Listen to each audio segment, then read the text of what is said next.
سلام دوستان، خوش آمدید به کانال پخت و پزهای خانگی. ما امروز همراه سالاد کرابوی پالیچکی تیار میکنیم. محصولات به ما لازم است: 400 گرم کراب، 6 دانه تخم، 1 دانه بادرنگ، نیم تا پیاز، 100 گرم برنج آبپز، مایونез، 1 قوطی کوکوروز، نمک لازم است. ما در اول همین کراب چارکنجه ریزه میکنیم. همشه با یک خیل رزمیر.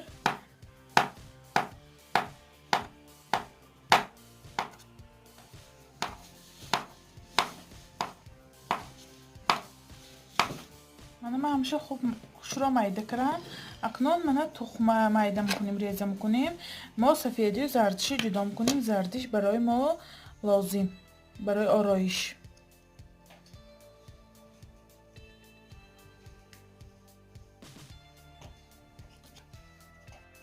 من 5 دانشه جدا کردم سفید و زردشه. اکنون 1 دانشه مثل گل ریزه میکنیم برای آرایشی روش لازم. من 1 تا نشبه کارت میزنیم، 1 تا نشبه، 1 تا زنطرف.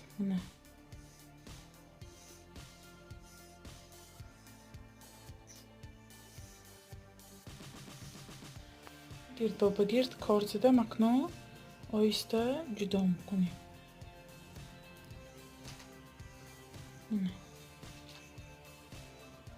من تخمایم چارکنجه ریزه میکنیم، فقط سفیدیشه.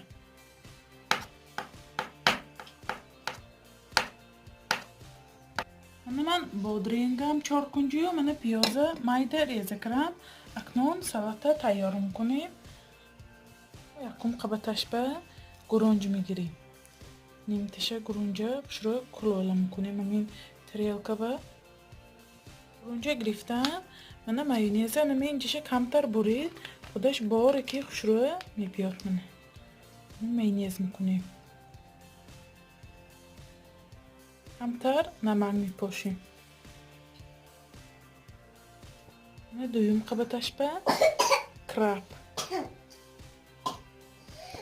دویم قبطش به کراب کریم. من همین کلوله شکل کرده. من همین مایونیز میکنیم.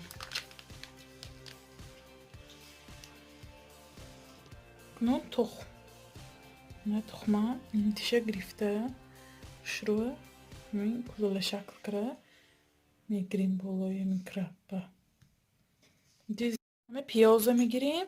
خواهشمندا من پیاز کنن، نیه اگر لازم نباشد پیازم نکنن میشد.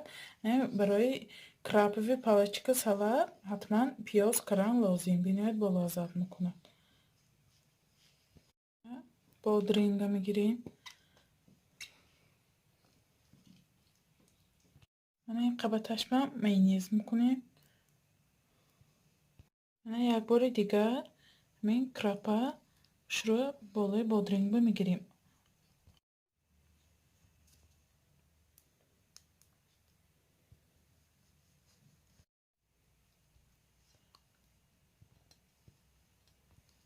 اکنون آخرانش به من گرنجامه شروع همه جاش به میکنیم سفید.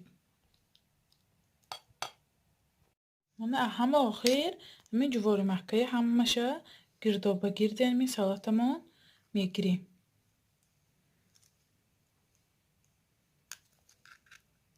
من مایونیز کرده کو سالاتمه آرام میدیم. یک بانچه اکرابه میده کردم گردی سالاتمو به شروع همه اکرابه میکنیم.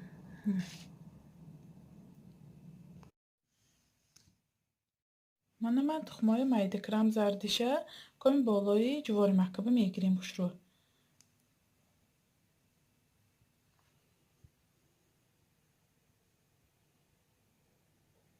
زرده تخم کردم. اکنون همین گلی ساختگی همایه با تخم همین مابینش به میگذاریم.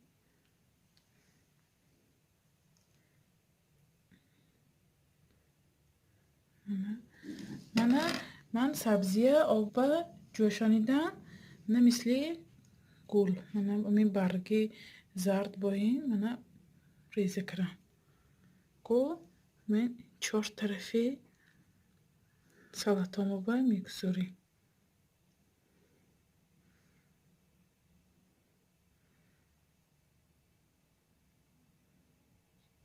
Mana یک دانه لبلبوی آب پس نما اتیارکا گذرانیدم منه گلبایی نکو پیچانده سلطامه آرام میدیم.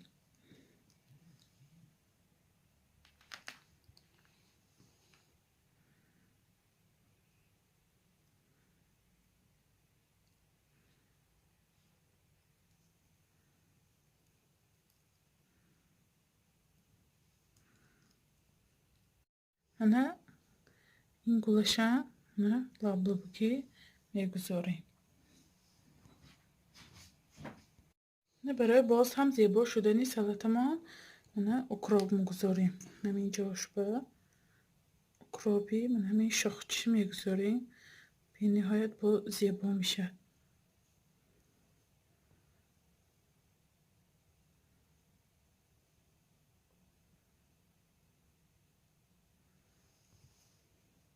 من سلطی ما هم تیار شد. 1-2 ساعت دم گیرد مایونزش به خودش گیرد بعد درونش رو ببینیم چقدر تیار شده است. من سلطی ما هم دم گرفت اکنون درونش رو میبینیم چقدر تیار شده است.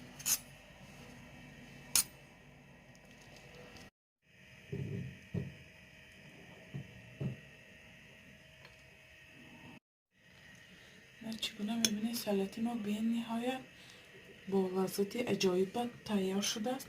شما هم حتما برای نزدیکان خود تیار کنید. کانال ما را دستگیری کنید، پادپیساتیا کنید و یار و دوستان را دعوت کنید. خیر تا ویدیوهای آینده در پناه خدا باشید.